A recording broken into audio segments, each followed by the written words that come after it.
আসসালামু আলাইকুম, কেমন আছেন সবাই? আশা করি আল্লাহর অশেষ রহমতে সবাই ভালো আছেন। আলহামদুলিল্লাহ, আমিও ভালো আছি। শানুস পাখির ঘরে সবাইকে আরও একবার ওয়েলকাম জানাচ্ছি নতুন আরও একটি রেসিপি দেখার জন্য। আজকে আমি তৈরি করে দেখাবো মুসুর ডাল আর বেগুন দিয়ে তৈরি অসাধারণ একটা রেসিপি, যেটা রান্না করে নেওয়া একেবারেই সহজ, তবে খেতে হয় অসাধারণ। সহজ কিছু উপকরণ দিয়ে কিন্তু ঝটপট করে রান্নাটা করে নেওয়া যায়, তবে খেতে হয় দারুণ।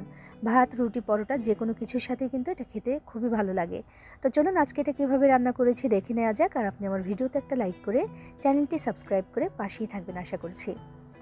এখানে আমি নিয়েছি বেগুন আর মুসুর ডাল। তো 400 গ্রাম পরিমাণে বেগুন আছে এখানে। বেগুনগুলোকে কেটে ভালো করে ধুয়ে নিয়েছি আর পানিটাকেও ঝরিয়ে নিয়েছি। আর সাথে আছে এখানে 1.5 কাপ পরিমাণে মুসুর ডাল। আমি এখানে 1 কাপ পুরোপুরি নিইনি, 1 কাপের থেকে একটু কম আছে। তো যেটা করেছি আমি আধা ঘন্টা আগে এমন 1.5 কাপ পরিমাণে মুসুর ডাল নিয়ে আমি কিন্তু ভিজিয়ে রেখেছিলাম, রান্নাটা যেন তাড়াতাড়ি হয় সেজন্য। তো আধা ঘন্টা ভিজে থাকার ফলে এগুলো কিন্তু অনেকটাই নরম হয়ে গেছে। এখন রান্নাটা কিন্তু ঝটপট হয়ে যাবে। বিসমিল্লাহির রহমানির রহিম। চুলায় একটা প্যান বসিয়ে তার মধ্যে আমি দিয়ে দিলাম 2 টেবিল চামচ পরিমাণে সয়াবিন তেল। এরপর দিয়ে দিলাম 3-4টি শুকনো মরিচ, এরকম একটু ফোড়ন দিয়ে দিলাম। একটু শুধু নাড়াচাড়া করে নিচ্ছি, একদম ভেজে কালো করে ফেলবো না, একটু লাল লাল থাকুক। একটু নাড়াচাড়া করে নিয়ে তারপর এর মধ্যে আমি দিয়ে দিচ্ছি রসুন কুচি। বড় রসুনের 3 কোয়া রসুন আমি এরকম কুচি করে রেখেছিলাম, সেটা এখানে দিয়ে দিলাম। আর দিয়ে দিচ্ছি পেঁয়াজ কুচি, একটা মিডিয়াম সাইজের পেঁয়াজ নিয়ে আমি কুচি করে রেখেছিলাম, সেটা এখানে দিয়ে দিলাম। এবার এই পেঁয়াজ রসুনগুলো একটু ভেজে নিতে হবে লাল লাল করে। রান্নাটা করতে কিন্তু খুব বেশি সময় লাগে না, পুরো প্রসেসটা একদম শুরু থেকে শেষ পর্যন্ত পুরোপুরি রান্নাটা হতে মোট সময় লাগবে 18 থেকে 20 মিনিটের মতো। এর মধ্যে কিন্তু রান্নাটা হয়ে যাবে একদম ঝটপট করে। তো দেখুন আমি পেঁয়াজ আর রসুনটাকে একটু এমন লাল করে ভেজে নিয়েছি। এবার এখানে দিয়ে দিতে হবে মশলা। তার আগে একটু পানি দিয়ে দিলাম যেন এই মশলা বা পেঁয়াজ রসুনগুলো যেন পুড়ে না যায়। 1 চা চামচ লবণ দিয়ে দিলাম, আধা চা চামচ দিয়েছি হলুদের গুঁড়া, 1.5 চা চামচ দিয়ে দিচ্ছি লাল মরিচের গুঁড়া। ঝালের পরিমাণটা যার যার পছন্দ মতো দিতে পারেন। আধা চা চামচ দিয়েছি ধনিয়া গুঁড়া, আধা চা চামচ জিরার গুঁড়া, আর দিয়ে দিচ্ছি এখানে আমি রসুনের পেস্ট দিয়ে দিয়েছি এখানে আধা চা চামচ, কারণ রসুন কুচিও দিয়েছি তাই একটু কম দিলাম। আর আদার পেস্ট দিয়েছি এখানে আমি 1 চা চামচ পরিমাণে। তো দিয়ে এবার মশলাটাকে একটু কষিয়ে নিতে হবে খুব সুন্দর করে, যেন এই কাঁচা মশলাগুলোর গন্ধ থেকে না যায়। তো কষাতে কষাতেই এর মাঝখানে দিয়ে দিলাম আমি আবার একটু টমেটো, পাকা টমেটো ফ্রোজেন করা ছিল, সেটা আমি এখানে দিয়ে দিলাম। একটার মতো হবে মিডিয়াম সাইজের, তো এরকম ছোট করে কেটে রেখেছিলাম, সেটা দিয়ে দিলাম। দিয়ে এবার নাড়াচাড়া করে ভালো করে মশলাটাকে আমি কষিয়ে নিচ্ছি। যত ভালো করে কষানো হবে ততই কিন্তু টেস্ট হবে। কষিয়ে নেওয়া হয়ে গেলে এখানে দিয়ে দিতে হবে ধুয়ে রাখা ডালগুলো। তো ডালগুলো এখন আমি এখানে দিয়ে দেবো, কারণ কষানো হয়ে গেছে মশলাটা। তো ডালটা এখানে দিয়ে দিচ্ছি আমি। দেখুন 1.5 কাপ পরিমাণে ডাল ছিল, সেটা ভিজিয়ে রাখার ফলে কিন্তু অনেকটা হয়ে গেছে ফুলে। তো এই জন্য আগে থেকে আমি ভিজিয়ে রেখেছিলাম যেন রান্নাটা তাড়াতাড়ি হয়ে যায়। তো ডালটা দিয়ে দিলাম, দিয়ে তারপর নাড়াচাড়া করে নিচ্ছি 2 মিনিটের মতো, একটু কষিয়ে নিচ্ছি বা একটু ভেজে নিচ্ছি বলতে পারেন। তো একটু সুন্দর করে নাড়াচাড়া করে এটাকে 2 মিনিটের মতো আমি একটু কষিয়ে নিলাম। এরপর এখানে দিয়ে দেবো আমি বেগুনগুলো। বেগুনের পরিমাণটা কিন্তু এই ডালের সাথে একদম ঠিকঠাকই আছে। আমি 1.5 কাপ পরিমাণে ডাল নিয়েছি, তার সাথে এই বেগুনটা কিন্তু ঠিকঠাকই আছে। এবারে বেগুনগুলোকে এই ডালের সাথে একটু নাড়াচাড়া করে ভেজে নিচ্ছি বা কষিয়ে নিচ্ছি আমি। এটাও 2 মিনিটের মতো একটু কষিয়ে নিতে হবে। একটু এভাবে রান্নাটা করলে কিন্তু রান্নার টেস্ট অনেক ভালো আসে।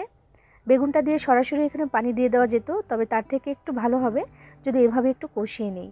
তো দেখুন আমি এখানে 2 মিনিটের মতো একটু কষিয়ে নিয়েছি, বেগুনের কালারটা একটু বদলে গেছে। এবার এখানে পানিটা দিয়ে দিতে হবে। তো পানি দিয়ে দিচ্ছি এখানে আমি মোট 5 কাপ পরিমাণে, কারণ এই যে ডাল বেগুন এগুলো ভালো করে সেদ্ধ হবে, তারপর একটু রান্নাটা হবে ঠিকঠাক। তারপরে এটা কিন্তু আমি খুব বেশি ঝোল রাখবো না বা খুব বেশি পানি এখানে আমি রাখছি না। তো এই জন্য 5 কাপ পরিমাণে পানি এখানে যথেষ্ট। তো পানিটা দিয়ে দিলাম, দিয়ে এবার নাড়াচাড়া করে দিচ্ছি।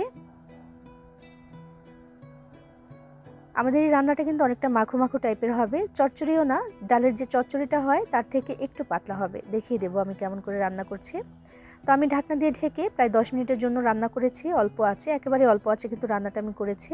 তো অল্প আঁচে থেকে কিন্তু খুব বেশি শুকিয়ে যায়নি, তবে ডাল আর যেই বেগুনটা আমি দিয়েছি ওগুলো কিন্তু ভালো মতো ঠিকঠাক সেদ্ধ হয়ে গেছে দেখুন।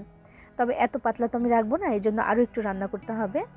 তো এখানে আমি দিয়ে দিচ্ছি কয়েকটি কাঁচামরিচ, এগুলো একটু ফ্লেভারের জন্য দিয়ে দিলাম। আর দিয়ে দিচ্ছি গরম মশলার গুঁড়া আধা চা চামচের থেকেও একটু কম, দিয়ে এবার নাড়াচাড়া করে মিশিয়ে দিচ্ছি। গরম মশলার গুঁড়াটা আমি এখনই দিয়ে দিলাম, সুন্দর একটা ফ্লেভার আসে, তো এই জন্য এখন দিয়ে দিলাম। আর নামানোর আগে একটু ধনিয়া পাতা কুচিও আমি দেবো, চাইলে যে কোনো একটাও ব্যবহার করতে পারেন। গরম মশলার গুঁড়ো দিলে কিন্তু ধনিয়া পাতাটা না দিলেও চলে, তবে দুইটার ফ্লেভারই আমার কাছে ভালো লাগে, এই জন্য আমি দুইটাই দিয়ে দিচ্ছি। তো দিয়ে এবার ঢাকনা দিয়ে ঢেকে আমি আরও 5 মিনিটের জন্য রান্না করে নিচ্ছি অল্প আছে, মিডিয়াম আছে রান্নাটা আমি করছি। তো দেখুন ঢাকনাটাকে তুলে নিয়েছি আর এই যে এই অবস্থা আছে এখন। একদম মাখো মাখো একটা ব্যাপার কিন্তু হয়ে গেছে, মাশাআল্লাহ সব কিছু ঠিকঠাক করে সেদ্ধও হয়ে গেছে। আর এরকমই কিন্তু চাই, তবে নামিয়ে নেওয়ার পরে আরও একটু শুকিয়ে যাবে, সেটা মাথায় রেখে নামিয়ে নিতে হবে। এখন যে অবস্থাটা আছে, এখন নামিয়ে নিলেই কিন্তু আর একটু ঘন হয়ে যাবে এবং সেটাই কিন্তু একদম ঠিকঠাক থাকবে। এই জন্য এখনই নামিয়ে নিতে হবে। নামানোর আগে আমি একটু ধনিয়া পাতা কুচি দিয়ে দিচ্ছি। আমার কাছে বিলেতি ধনিয়া পাতাটা ছিল, সেটা আমি দিয়ে দিলাম এখানে। দিয়ে চুলার আঁচটাকে বন্ধ করে দিয়েছি। আর দেখুন এই যে এখন এমন আছে, আমি দেখাচ্ছি একটু ঠান্ডা হয়ে যাওয়ার পরে।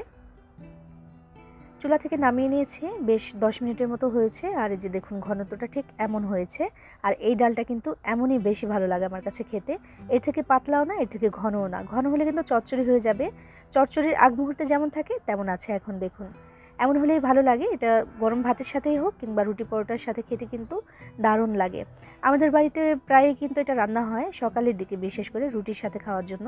আর দুপুরের দিকে রান্না হলে ভাত দিয়ে খাওয়ার জন্য এটা রান্না করি। আজকে আমি দুপুরবেলায় রান্নাটা করেছি, তো এটা গরম ভাতের সাথে খাবো আজকে। এইভাবে রান্না করে খেয়ে দেখবেন যে কতটা টেস্টি হয়। সাধারণ বেগুন আর এই মুসুরের ডাল, এটা যে এতটা বেশি টেস্টি হতে পারে সেটা রান্না করে না খেলে বুঝতে পারবেন না। বানিয়ে দেখবেন, ভালো লাগবে ইনশাআল্লাহ। সবাই ভালো থাকবেন, সবার জন্য সবাই দোয়া করবেন। আল্লাহ হাফেজ।